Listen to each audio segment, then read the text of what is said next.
Hello दोस्तों, नमस्कार, आदाब, सत श्री अकाल, अस्सलाम वालेकुम। मैं सद्दाम। दोस्तों, आज का हमारा टॉपिक राजस्थान सभ्यता का गिलुंड है। कौन सा टॉपिक है दोस्तों? गिलुंड। आपने नाम सुना होगा गिलुंड का। ये टॉपिक है आज का हमारा गिलुंड। और ये दोस्तों राजस्थान की सभ्यताओं में ये गिलुंड बहुत ही महत्वपूर्ण है, क्योंकि बहुत से जो स्थल हैं उनसे काफी हटके है, काफी अलग है। और आपको पता है कि एग्जाम में वही पूछा जाता है जो हटकर होता है, जो सभी में एक समान होता है, वो एग्जाम में इतना नहीं पूछा जाता है दोस्तों हम पढ़ते हैं गिलुंड के बारे में। तो एक बात आप हमेशा याद रखना, चाहे कोई सा भी स्थल हो, चाहे गिलुंड हो, चाहे आहड़ हो, चाहे कालीबंगा हो, सभी जगह से हमें क्या प्राप्त होते हैं? टीले प्राप्त होते हैं। भाई एक टीला भी हमें कहां से प्राप्त होता है? गिलुंड से प्राप्त होता है। भाई कहां से प्राप्त होता है? गिलुंड से प्राप्त होता है। ये कहां पर स्थित है भाई? ये राजसमंद जिले में स्थित है। कहां पर है? राजसमंद जिले में स्थित है। कौन सी नदी पर स्थित है भाई? बनास नदी पर स्थित है। बनास नदी पर स्थित है। ठीक भाई। अगली बात, इसकी जो खुदाई की, अब हम बात करें इसकी खुदाई की बात करें। खुदाई जो की थी 1957-58 ईस्वी में किसने की? बीबी लाल ने की थी भाई। किसने की? बीबी लाल ने की। इसके बाद दोस्तों अगली जो खुदाई 1998 2003 में जो खुदाई की वी.एस. शिंदे और ग्रेगरी पोशल ने की। किसने की? ग्रेगरी पोशल ने खुदाई की थी। किसने की? ग्रेगरी पोशल ने खुदाई की। अब आप यहां पर यह समझना, जो यहां पर सबसे मोस्ट इंपॉर्टेंट है, ये ग्रेगरी पोशल बहुत ही मोस्ट इंपॉर्टेंट बन जाता है, क्योंकि दोस्तों बीबी लाल ने तो और स्थलों की भी खुदाई की थी राजस्थान में, लेकिन जो ये ग्रेगरी जो पोशल है ये मोस्ट इंपॉर्टेंट इसलिए बन जाता है क्योंकि ये अमेरिका के थे। कहाँ के थे? अमेरिका के थे, इसलिए ये मोस्ट इंपॉर्टेंट बन जाता है। अगर पूछा जाए ग्रेगरी पोशल ने कहाँ की खुदाई की थी, तो किसकी की थी? गिलुंड की थी। अब समझना दोस्तों आप, अब इसकी जब खुदाई की जाएगी, इसके अंदर जो जो हमें संस्कृति प्राप्त होगी उसके आधार पर ही पता लगाया जाएगा इस सभ्यता के बारे में। अब समझना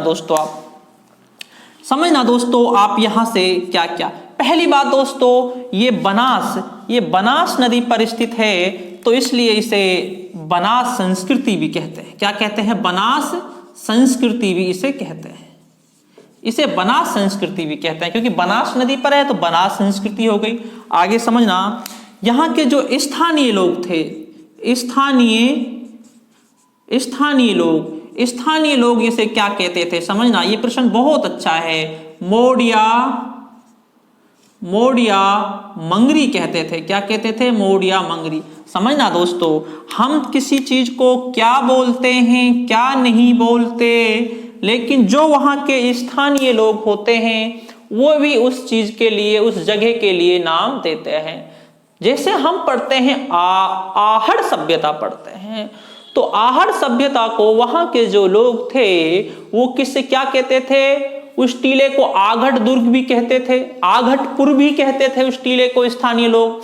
वैसे ही यहाँ के स्थानीय लोग इसे क्या कह रहे हैं? मोडिया मंगरी। अब समझना यहां से क्या क्या प्राप्त होते हैं दोस्तों। यहां से तांबे के औजार प्राप्त होते हैं। क्या प्राप्त होते हैं? तांबे के औजार। अब आप समझना, जब तांबे के औजार प्राप्त होंगे तो ये क्या हो जाएगी? ताम्र पाषाण हो जाएगी। क्या हो जाएगी? ताम्र पाषाण, क्योंकि पत्थर के औजार तो मिलते ही है। ये ताम्र पाषाण हो गया भाई, ठीक है ना।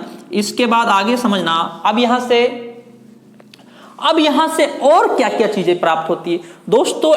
यहां से एक बड़ा भवन प्राप्त हुआ है। भवन प्राप्त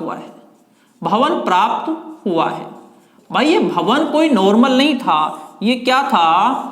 100 फीट तो लंबा था। कितना? 100 फीट लंबा है और 80 फीट इसकी क्या है? चौड़ाई है। एक भवन प्राप्त हुआ है, विशाल भी कह सकते हैं हम। एक विशाल भवन प्राप्त हुआ है। यहाँ के मकानों से क्या प्राप्त होते हैं? अनाज की कोठी जिसे हम कहते हैं अन्न का कोठार भी कह सकते हैं। अनाज की कोठी और चूल्हे प्राप्त हुए हैं। क्या प्राप्त हुए हैं? चूल्हे प्राप्त हुए। अनाज की कोठी भी प्राप्त हुई है और चूल्हे भी प्राप्त हुए हैं। आगे है दोस्तों, यहां से पत्थर की गोलियां प्राप्त हुई हैं। गोलियां अर्थात पत्थर की छोटी छोटी गोल गोल गोलियां टाइप में भी प्राप्त होती है, ठीक है ना। और दोस्तों यहां से हाथी और अन्य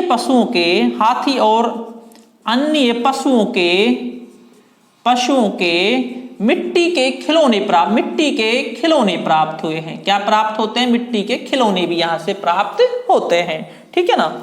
आगे दोस्तों यहां से मोस्ट इंपोर्टेंट हाथी दांत के